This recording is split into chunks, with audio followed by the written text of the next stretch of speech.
I have been wanting to make this video for quite a while now. It's basically a kind of long-term review of my 700 GS. I've had it about 18 months now, so I just want to give a bit of an update. I already did the why I selected this bike, why I chose this bike, but I want to give a bit of an update about how I'm doing with it.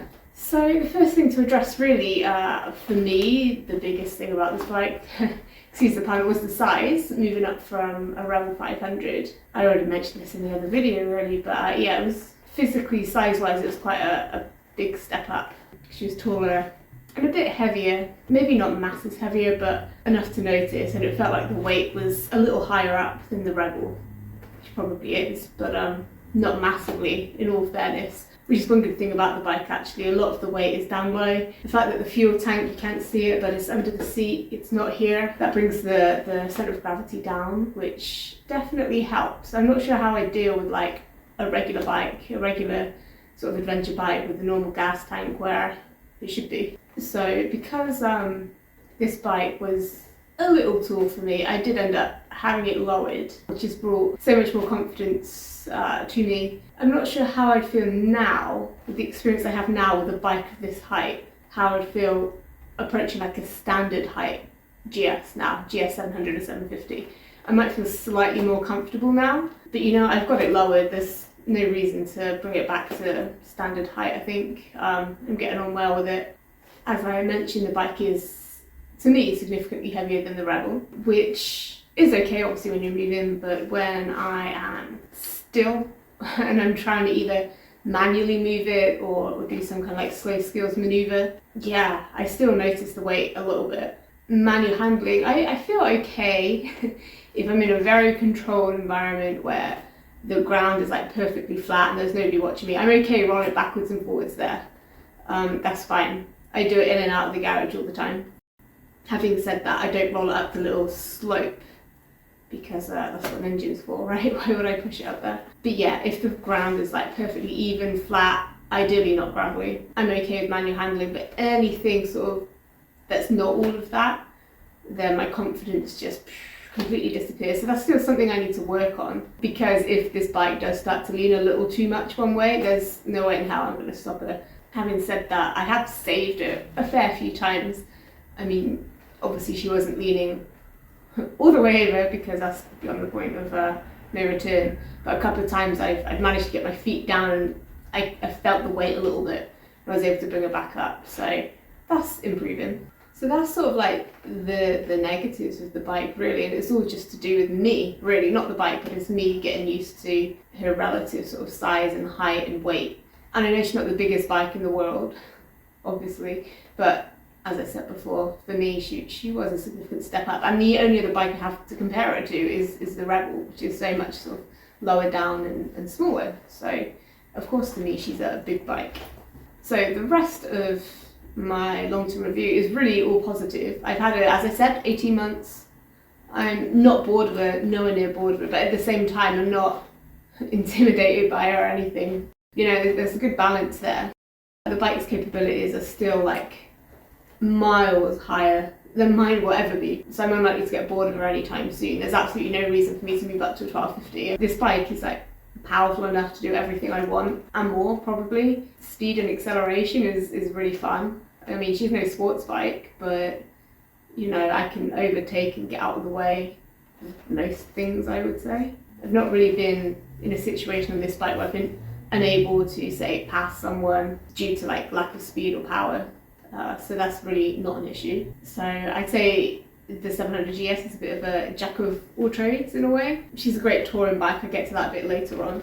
As I said, power for me isn't really an issue. I'm not taking her on the track, and even if I was to take her on the track, I mean, I'm not sure how much more power you need. I'm not really a track girl, I've done a track day once. But I have heard of people taking like the 1250s on tracks. I know it's more powerful, but it's also heavier, which is, again, another good thing about this bike. Although physically, when she's still, for me, obviously she's heavy when she's a dead weight, but when we're moving, I don't really feel the weight at all. She's pretty agile in the corners and the bends. She's a pretty good commuter bike as well. You know, stuff like luggage capacity is not only good for touring, but also like commuting, because I often have a lot of stuff to take with me to work.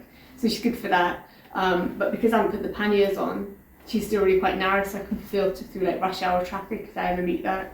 And although I am well aware that the 700 GS isn't like the ultimate off-roading machine, but I feel like she's at least slightly geared up for at least sort of maybe green laning. I've never done that on her, but you know, kind of like rough roads. If I'm riding around and I'm on a country road that's really narrow and wet and like slippery with grass or moss or gravel, like I know this bike's got my back, you know.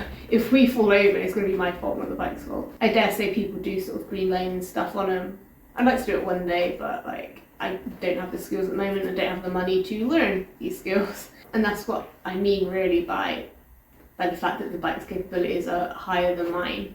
So back to the touring thing, I mean, I already mentioned that luggage capability. Not only have you got the top box and panniers, obviously, like I've done in other videos, you can strap stuff to the pillion seat, you never take a pillion, especially not touring.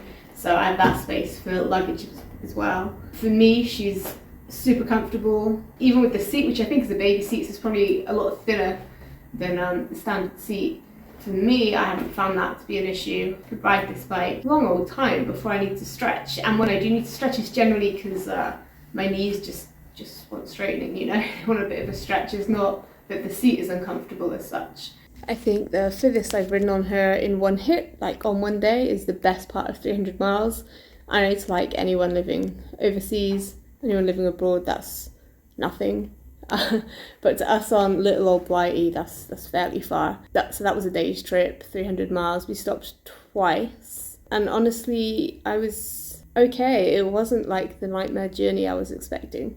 It was pretty comfortable, pretty relaxed. But the riding position, because it's so upright, you know, it's really comfortable. I've not put razors or anything on the handlebars because I haven't really felt like I needed to. I would say that I'm sort of canted forward ever so slightly more than somebody who's a bit taller than me with longer limbs, but honestly, it has not bothered me. I don't have any weight on my wrists or anything. It's not that extreme. My back is fine. I've ridden to North Wales and around North Wales on her. I've ridden up to Scotland on her, and at no point was I uncomfortable or just itching to get off, honestly. So yeah, if I can ride to Scotland on her, I think that's a pretty good test of sort of touring capabilities and comfort. Hopefully I'll get to test her overseas at some point, but you know, I got it during COVID times and COVID times haven't really stopped yet. So we'll see. All of our plans abroad keep getting cancelled or we decide to change them because we can't guarantee that things won't change once we're over there. But anyway, that's beside the point. I've ridden to Scotland and around Scotland on it, so I'm more than happy with that.